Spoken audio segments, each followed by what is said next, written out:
Hello buddy, it's Miguel and welcome back to my channel.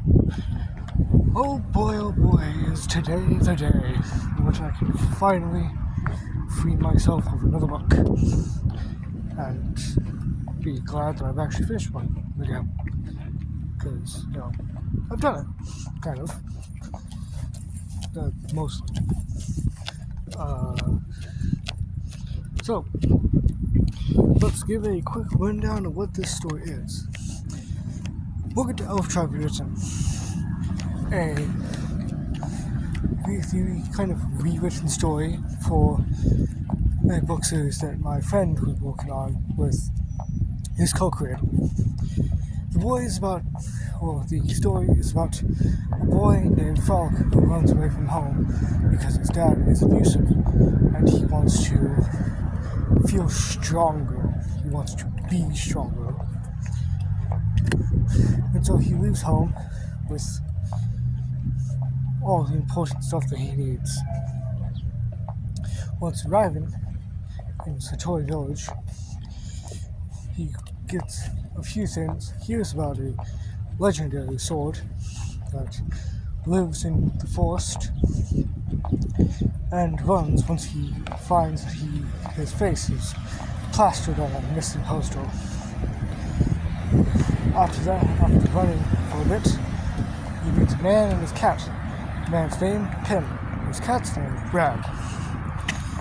Both Pin and Brad agree to join Pin on this quest only because they want to see what his plan is. They want to see what Pin has. If the sword is truly forced, or if the rumors are just rumors. So they follow Pin. They follow Frog, and they all head to Zoko Forest. Even a grumpy gnome whose name is Gnomazide, or Zide for short. Zide introduces himself and says he's a mage. Frog says he's too short to be a mage, and gets nudged in the stomach. After that, they introduce the Scar as their next team member. Once the introductions are through, they head inside Zoko Forest and end up, in Zoko Forest. And after a few of them get split up from each other, they then find Frog again and find a sword, which is beautifully lit up by a nice skylight. Frog, they all take their time admiring it, and it's majestic, cool, suspicious. They question Pin and why it seems suspicious, and he says that it feels weird. It's just so easy to get to this.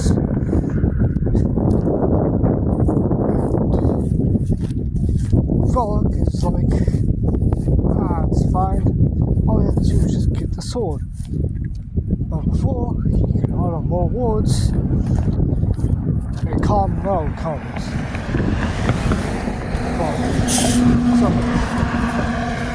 Frog looks around, questions the group. They said they don't know where it came from, and Pin points at the tree, who now seems to be awakening, and shouts out no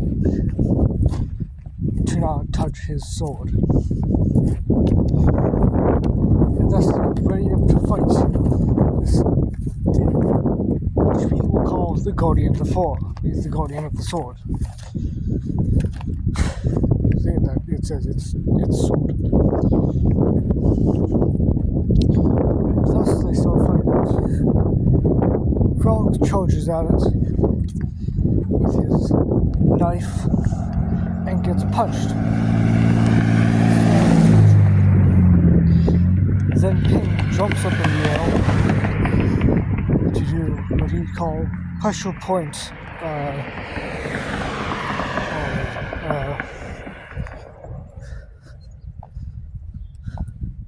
I believe maybe it's airborne pressure point.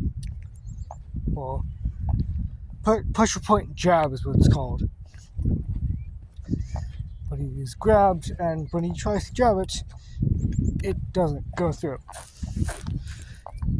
Which then he's thrown and is dumped on the ground.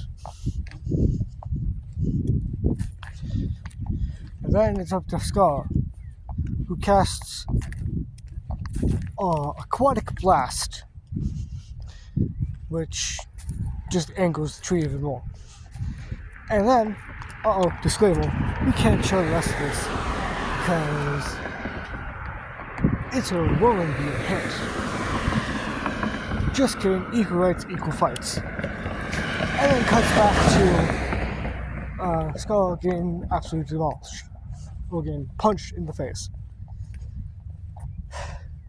And Pin calls out to whatever mighty being may be there and asks, who can save us now?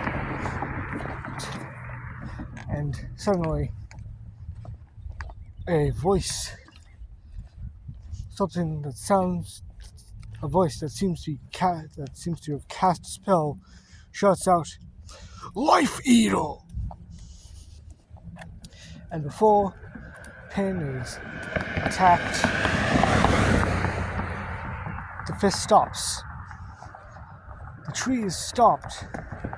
Pin opens his eyes and sees there's mushrooms growing on the tree now. They seem to have popped up. Even the tree is confused.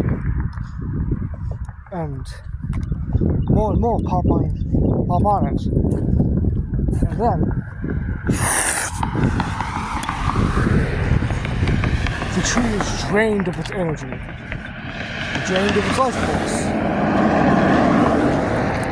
Hence why Pin jumps out. And that is really kind of what the fight was. It was something. Because I've never done fight scenes for characters. I know I actually had fights. They've more just been and then this amount of minutes passed by or whatever. And such. So yeah.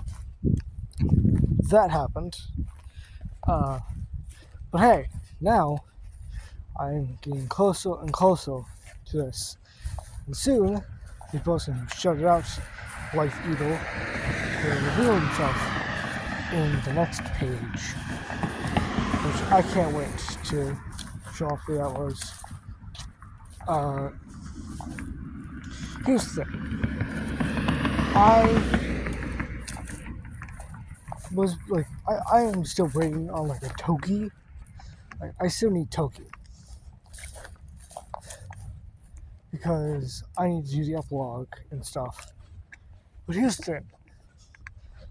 I was like, why isn't my friend responding to me when I asked him for a picture of Toki? And I checked the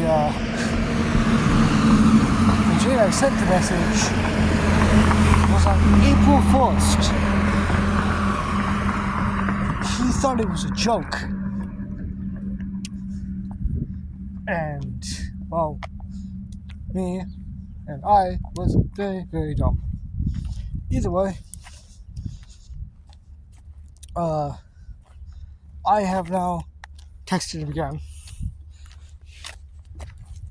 I've texted the original creator again. Once again asking, hey, I really need a Toki picture now because I'm getting close to the end. I'm practically at the end of the first book. and I desperately need it. Yeah, we'll see if he responds. And if not, then I don't know. I'm gonna have to find a way to make Toki myself. Like,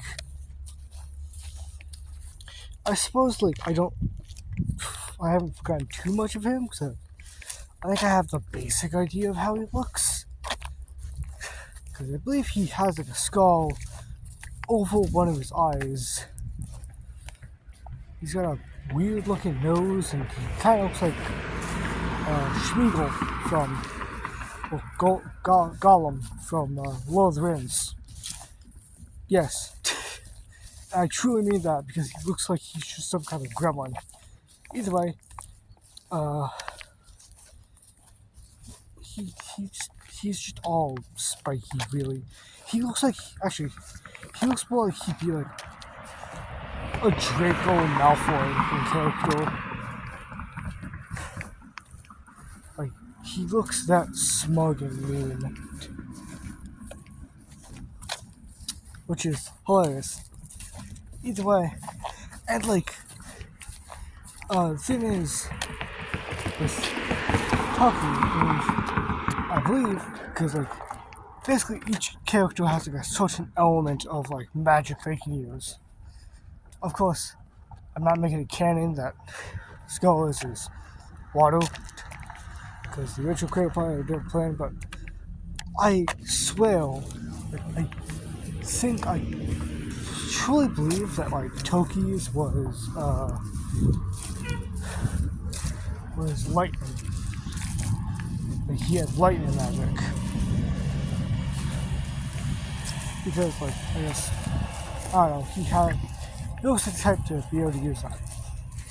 So yeah, honestly, like, I can't wait to bring Toki into this, because like, just because he isn't really, one of my characters, and he's not very,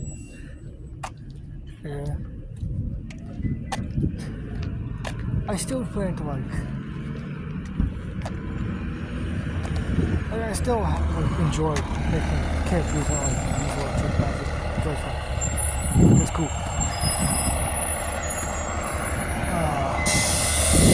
I make characters that use different colors of electric magic, which the color of it changes the strength of it.